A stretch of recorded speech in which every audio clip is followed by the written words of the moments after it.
Peace and assalamu alaikum. You know who this is. This is your brother Bilal Mujahid. Back at you again. Black Muslim in America. Don't forget to hit that like, subscribe, and share. And I'm just going off the dome with this one because there's a lot going on. But I know y'all recently saw what happened with the black army person. What's his name? Caron Nazario. And he's a lieutenant in the U.S. Army. And, I'm not really caping for him, but this whole situation is just exposing the racism, exposing the anti-black war that's being waged on black people. And it's showing that you're still seen as a nigga, even if you're black and Latino, you're a black Latino, whether you want to accept it or not. I don't know if he accepts it or not. I don't know if he has, I don't know if Caron Nazario himself has any anti-black hatred, but I'm talking about the situation itself. So not to cape for him, but, it was a December 5th incident that happened, and he got pulled over allegedly for not having tags on his car, even though the tags were visible in his rearview mirror, and I'm sure the police saw that. And he got pulled over. He drove to a gas station, a well-lit gas station, which is very smart, which is what you should do. You should slow down, turn on your blinkers if you're in a dark area, and go until you get to a well-lit area, specifically a gas station where there's lots of witnesses, if you can. But at the same time, he was in Virginia, and Virginia is hella racist. You do not want to be caught driving late at night on the highway out there at all. You do not want to do that. So they pulled him over. He pulled over to a gas station. Luckily, there was witnesses. Luckily, it was well lit. And they were yelling at him at first to show his hands. So he was showing his hands. He's like, whoa, what's going on? What's going on? I didn't do anything wrong. And then as they're telling him to show his hands, yeah, show your hands, show your hands. And then they're telling him, step out the vehicle, step out the vehicle. So now they're giving him mixed signals. They were trying to assassinate. They were trying to kill this person. That's what they were trying to do. And they were going to use the excuse that he was reaching as the excuse. That's why they wanted him to unbuckle his seatbelt and step out of the vehicle. He said, sir, if this is just a traffic stop, a traffic violation stop, then I don't have to step out of the vehicle. And I don't even know what the violation is because you didn't tell me. And so he kept telling him, I don't want to step out the vehicle. I'm scared. And one of the police officers told him, yeah, you should be scared.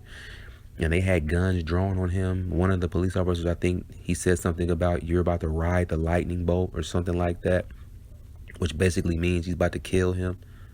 They were trying to kill this person. See, what they wanted him to do was stop showing his hands, because they wanted him to, that's why they were telling him to unbuckle his seatbelt and step out of the car. They wanted him to reach into his car and press the unlock button, and so they could say, he's reaching, and unload on him.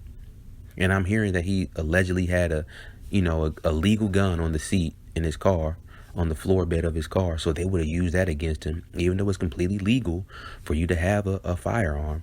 But they would have used that against him. So it was clearly a setup. It was a setup to assassinate and take his life. And he played it smart. He knew what it was, and that's why he didn't put his hands back into the car. And they got mad at him, and they were trying to instigate and antagonize him to get rowdy, so they could have and find some type of excuse to pop him. That's what they were trying to do, and he wouldn't give it to him. They maced him all crazy, and he still wouldn't go crazy. So they didn't have any excuse, and it made him upset. And so now they're talking about how they're going to fire this officer named Joe Gutierrez, who is probably anti-black. They're going to fire him, but firing him don't mean nothing. They wasn't going to fire him until this video came out. This happened in December. They wasn't going to even fire him. Only reason they fired him because the video came out. And fire him, we need charges. Firing him ain't going to do nothing, because all he going to do is get rehired somewhere else. Or they're gonna, well, we hired him back because, he was remorseful. No, he needs charges. This is wrong. Then I think they beat the dude in his knees to make him get down. They were doing all of this in hopes that they could unload on him. And this is the tricks they're doing. They give you mixed commands, and then you got white supremacists out here saying you should have just complied. You should just comply. Which command was I supposed to comply to? I got my hands out the window. They're telling me to put my hands out. Now they're telling me to step out of the vehicle. How the hell am I gonna step out of the vehicle without putting my hands back into the vehicle and reaching for my belt buckle, my seat belt buckle? That means I have to reach. No, I'm not doing that. You would have complied. You would have got lit up. And the proof of that is the next story of Dante Wright, a sad story. He was a mixed dude, but he was black. You know, to white supremacy, you're still black. But Dante Wright, out by the Brooklyn Center in Minnesota, 20 years old, he's a black man. He got shot. You know, allegedly, he was trying to reach back into the car, and they popped him. They said the video shows him trying to get back into the car, but he was already handcuffed. So what was he going to do? Even if he was trying to get back into the car, what was he going to do? And they fired one shot at him in his back, cowards. Fired one shot at him in his back while handcuffed and killed him. And it's the same MO. They pulled him over on some bullcrap. He told his mom when he was the young boy Dante. He told his mom that when he called her, he told her that he was getting pulled over for stuff hanging in his window. You know, the little scents that hang in your window. He said he was getting pulled over for that. So petty pullover, because they were planning to kill somebody. That's all it is. So as he's beginning to get handcuffed, you know, they saying the body camera footage shows that a struggle ensues, probably because Dante Wright is like, these dudes about to try to assassinate me. Let me try to get away from here. And he tries to get inside the driver's side of the car, probably so he can pull off. Like that one dude did a while back. They tried to assassinate him, and he pulled off and went and changed his clothes inside of the mall and ran out, you know, got away from him. That's what's up. But yeah, so the third officer, you know, who had approached Dante is heard shouting, "Taser, taser," before he shoots Dante in the back, and the car drives away. So he was trying to escape an assassination attempt. That's what was happening in my belief. He know what they was up to. You pulled me over for stuff hanging on my rear view mirror. For scents hanging in my rearview mirror. Come on now. So they did this some miles from where Derek Chauvin did the whole, you know, George Floyd situation. This is where the trial's taking place. This is disgusting. We know what's going on, man. This is the anti-black war that's going on against black men, black women, all across America. And, you know, I want to say something. Oh, before I say that, and then they said that, I think it was a female officer who shot him and killed him. They said that, oh, I think it was a mistake. She was really trying to pull out her taser and she accidentally pulled out her gun and shot him. First off, even if it's an accident, allegedly, even if it's an accident, you still need to be held accountable for this crime that you did, because that means it was an accidental murder. If I accidentally shot somebody, I might have to do some time, regardless if it was an accident or not. So you just don't get off because it was an accident. See, that's that bull crap. That's that I'm white and I say so. Niggas, get over it. It was an accident. All right, hey, you'll be all right. Get over it. That's supposed to change people's minds. It's not. And then, on top of that, no, I'm not accepting that. That's a lie. Police are trained to know which side of which is their gun on, which even more proof of why she should be brought up on charges, not only just fired, but brought up on charges, because you are trained thoroughly to know the difference between your gun and your taser. The taser and the gun are on different sides of your belt.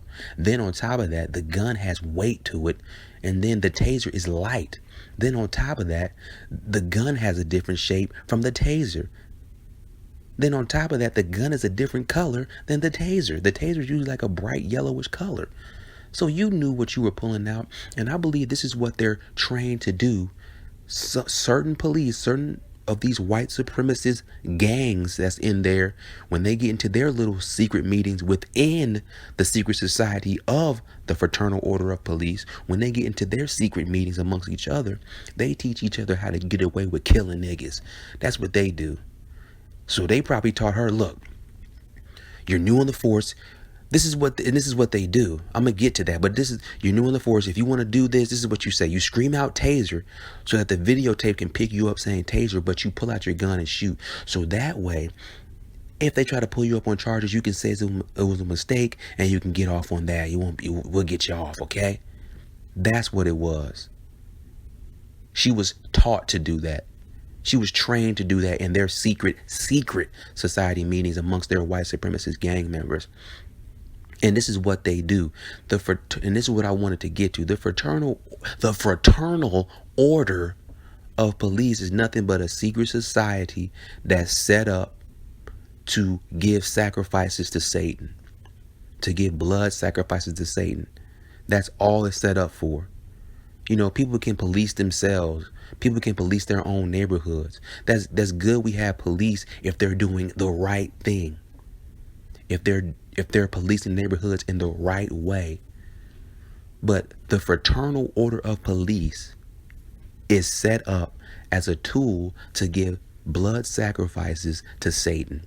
They may do good things in the neighborhood with those quote unquote good cops that are out there trying to keep the order of society with those quote unquote good cops. Okay.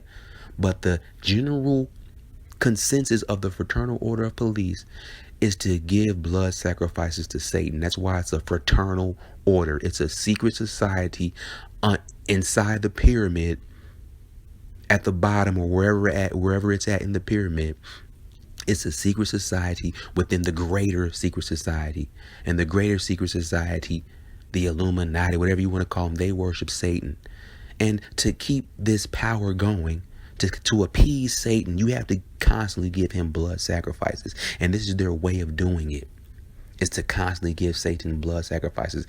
Now, some people, they act up, they go crazy, they pull out weapons on the police. Then yes, the police are justified in defending themselves and, you know, taking out the criminal. Sometimes you do got to do that. But also a lot of times, especially when it's black people, they are killing them for no reason and setting them up to be killed for no reason, especially these white supremacist gangs that have infiltrated the Fraternal Order of Police. This is what they do. They're there. Like I said, white supremacy is Satanism. Satanism is white supremacy. And this is how they worship Satan, by giving him blood sacrifices. Now, they'll give any type of blood sacrifice. If they can wrongfully kill a white person, any person, that's cool. They still feeding the beast. They're still feeding the beast. But the specific and the most valued blood sacrifice they really want is to kill a black person, namely a black man, to Satan. That's what they want to do.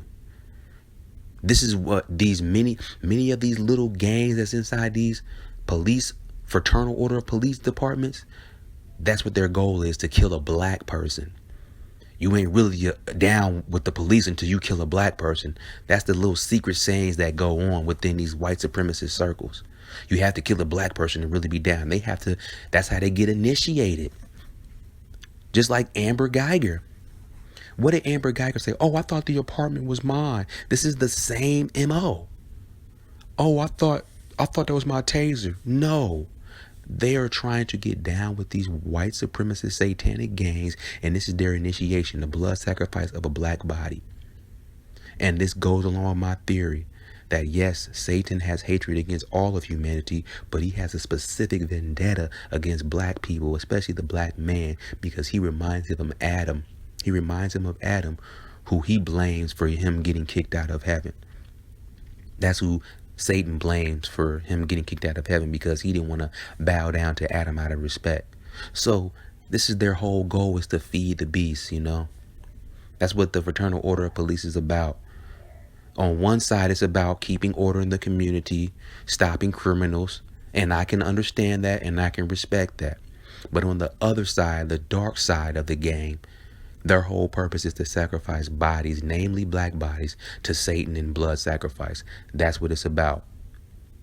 You can hate me for saying it. You can say, man, that ain't true. Okay, you don't have to believe it, but it's the truth. And if the real good police officers out there, they would turn in, they would snitch on the evil, the racist, the white supremacists. They would snitch on them if they were really good police officers, but they're not going to do that. You know why they're not going to do that? It's because they are part of the secret society. And the part of the rules of being a part of that secret society of fraternal order is that you got to stick up for your boys. You got to hide the secrets of your boys because, hey, we behind the quote unquote blue line. And this is why they try to encourage many of the police officers to become Masons, because that way you can finally come to the understanding. Once you go up higher in degrees of Masonry, then you can finally understand, oh, we're worshiping Satan and we're here to sacrifice bodies to Satan. They will finally reveal that to you over time. But they have to slowly reveal it to you because you might run away. So this is why they encourage them to become Masons. So now you're being revealed to you that, yes, I am part of a secret society. Now I'm part of another secret society that's a part of a bigger secret society. And our goal is to subjugate the black people. It's to subjugate humanity, specifically the black people, and to sacrifice bodies to Satan to keep this power going. That's what they will reveal to you. But hey, you don't have to believe me, man. You know? That's all I wanted to say. Thank you for tuning in. Until next time, this is Bilal Mujahid of Black Muslim in America. Thank you for tuning in. Don't forget to like, subscribe, and share. Peace and assalamu alaikum.